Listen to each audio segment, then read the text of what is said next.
Here at Terradrift, we're all about spending time outdoors sustainably, so it makes sense that e-bikes would show up from time to time, because frankly, they're great for commuting and taking over some of the responsibilities of a car for around town trips, rides to the trailhead, etc. Plus, they cost significantly less to maintain and are just generally better for the environment. So we recently took a look at a gravel-style commuter bike, the Roadster V2 from Ride1Up. Now, with all the commuter and fat tire e-bikes out there, why go with a gravel-style bike? Well, for one, I just like the way it looks, as in it doesn't just look like an e-bike. That's thanks to an understated computer, but also because of the essentially hidden battery that's built into the frame. That's great for a few reasons. One, I don't have to worry about it getting stolen when I lock it up on the sidewalk, and two, the smaller battery makes the bike significantly lighter if I need to lug it upstairs, which I actually had to do with my previous bike, this massive and extremely awkward to carry Espen Flow, which weighed in at a whopping 55 pounds.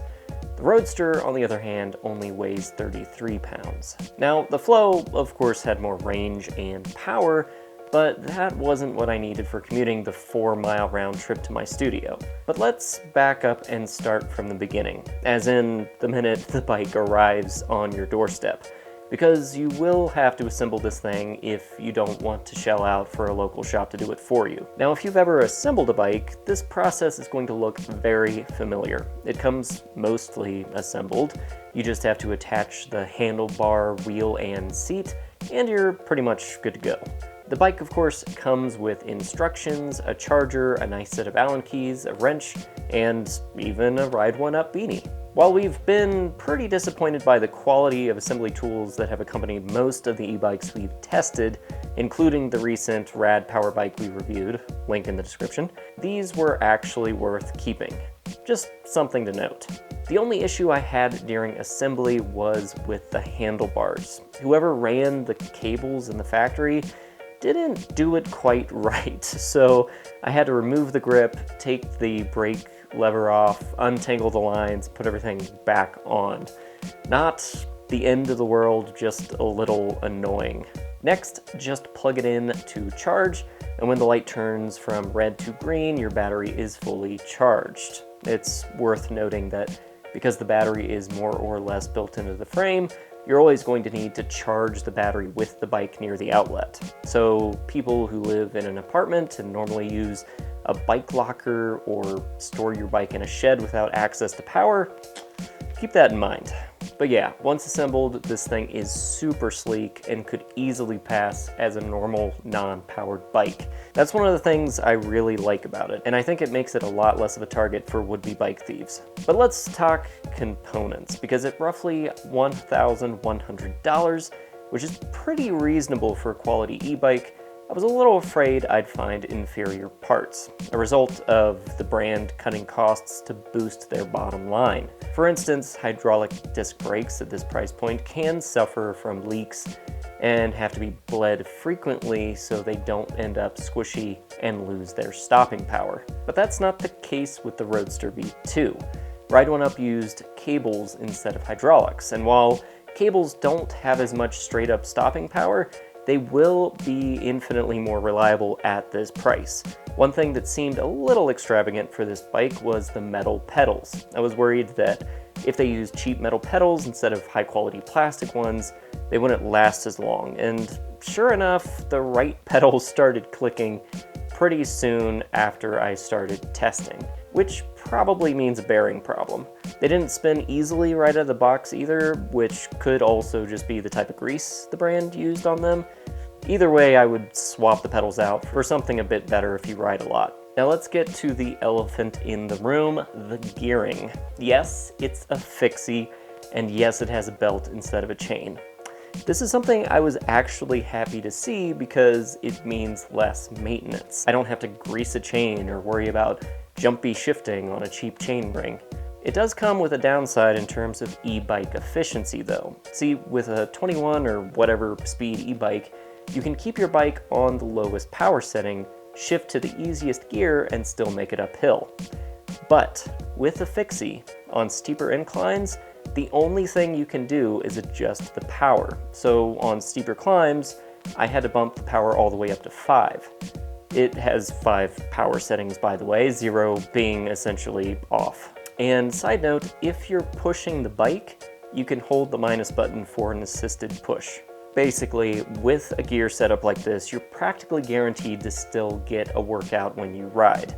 That may be a pro for some and a con for others. But what about speed and range? Well, the top speed is about 20 miles an hour, which I found to be pretty accurate, and the advertised range is 20 to 30 miles.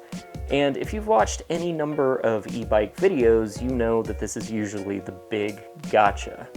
Generally speaking, the upper range is estimated on flat terrain, so the bike hardly has to work at all. I did my big test on extremely varied terrain and went so far that I ran out of battery, which made for a very painful ride back on a heavy fixie. But my testing method was just to use it like I normally would. If the uphill got too hard, I would put it at an appropriate power level, and if it was flat or downhill, I would reduce the power or turn it off completely.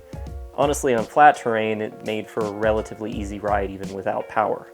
Anyway, range ended up being about 18 miles on a full charge, which was a little disappointing. And for reference, with my backpack, water, bike lock, etc., I probably weighed in at about 170 or 175 pounds.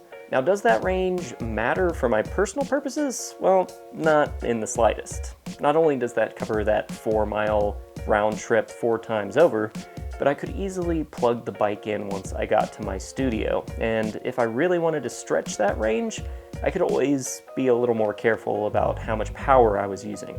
Though, as mentioned earlier, that is a little more difficult to do with a single speed. But overall, the ride on this bike is smooth, though it is a gravel bike, which means there are no shocks or suspension. The frame is solid, the tires offered the perfect balance of speed and comfort for roads, paved paths, and packed dirt, and the seat, while more of a women's seat in design, was comfortable for short commutes. And because it's of a lighter weight, I wouldn't have any trouble riding this thing for short jaunts around town without any power assistance, which is pretty cool. With this bike, you do get a 1-year warranty against manufacturer defects with the option to buy up to 3 years of additional coverage. So, who is this for and would I recommend it? First, this is for anyone who wants a sleek, low-profile e-bike who's just carrying yourself and your backpack. So, commutes, heading to the local library, picking up that one thing at the grocery store, or leisurely pedals on a nearby trail.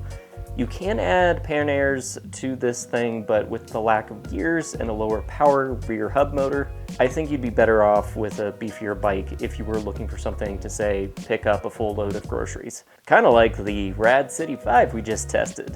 Again, I'll drop a link to that review below. But for a bike at this price, I'm pretty happy with it, despite a few shortcomings. If you want to check the bike out for yourself, we'll drop a link in the description. And while you're down there, be sure to subscribe so you don't miss any future outdoorsy gear reviews and how-tos. It actually helps us out a lot. See even more at terradrift.com, and we're on all the socials at Terradrift. Now get out there, be sure to always wear a helmet, kids, and wander on.